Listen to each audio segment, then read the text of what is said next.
Good Friday, everyone. I hope this is finding you well and living your very best life in Jesus Christ. During our weekly Bible study the other night, we were talking about wisdom, and it set me to pondering whether wisdom is something that naturally grows out of experience or whether it's something we can consciously work on and develop in our lives. Well, I'm of the opinion that both are helpful in developing wisdom, but first, to be honest with you, you have to have a desire to grow wise. That would seem to be a basic. As much as I want to learn everything I can, the acquisition of knowledge alone just won't do it. We all know or know of highly educated people who are personally foolish to the point where they are seemingly unable to function at all, publicly stating the most ridiculous incendiary things without the slightest thought of the illogic involved or the consequences that they might bring. You would assume their studies would tend to make them wiser in general, wouldn't you? But as we are also aware, age doesn't necessarily bring wisdom by itself either. We have seen older folks who, instead of growing wiser every day, tend to become more and more childish, self-centered, narrow, and foolish.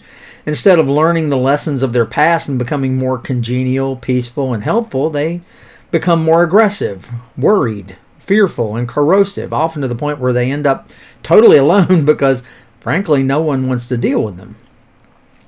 Often, when I am called upon to counsel such lonely older folks, and I might gently suggest they want to change their attitude, I am invariably greeted with vitriol, and they will angrily state, "Well, I've always been this way, and I'm not going to change now."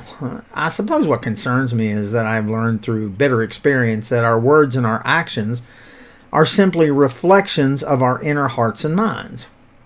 I think such attitudes bear out a feeling that developing godly wisdom is, to be honest with you, for most people, not a priority. But I am positive that the Bible bears me out in that we are to be working every day to improve our hearts and minds, to reflect the Lord, and to develop wisdom which will then be borne out in our actions. I see every day many Christians say and do things that show a distinct lack of control or seem to seemingly have any need to learn from their mistakes. Many people who overpost personal things on social media, they insist on going through life like, as I refer to it, a ping pong ball in a dryer, bouncing from problem to problem and never learning the lessons of godly wisdom in their lives. Over time, their foolishness becomes known to all as they drive more and more folks fleeing from their vicinity and leave spiritual chaos in their wake rather than the Lord's peace. I think this is a matter of gatekeeping. In Proverbs 4:23, Solomon cautions all of us, above all else, guard your heart, for everything you do flows from it. I fear that a lot of these folks have long ago decided to stop guarding their heart and mind as a precious treasure from God, and their actions, let's face it, tend to bear this out. Without guarding our hearts and minds, seeking only to allow the best of our attitudes and thoughts to be present through constant study and prayer, we find ourselves exemplifying continual foolishness, not growing and developing wisdom. We need to discipline ourselves regarding what we take into our hearts and minds and how we live based upon our internal values, what's stored in our heart.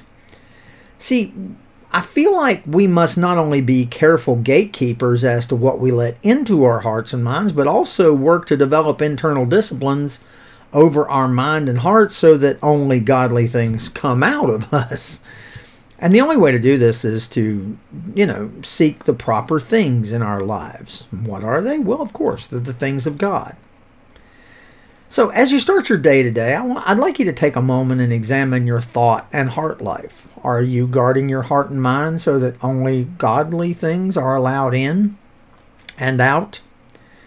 I don't know about you, but I want to not only get smarter every day, but I really want to grow wiser in the Lord every day. What about you?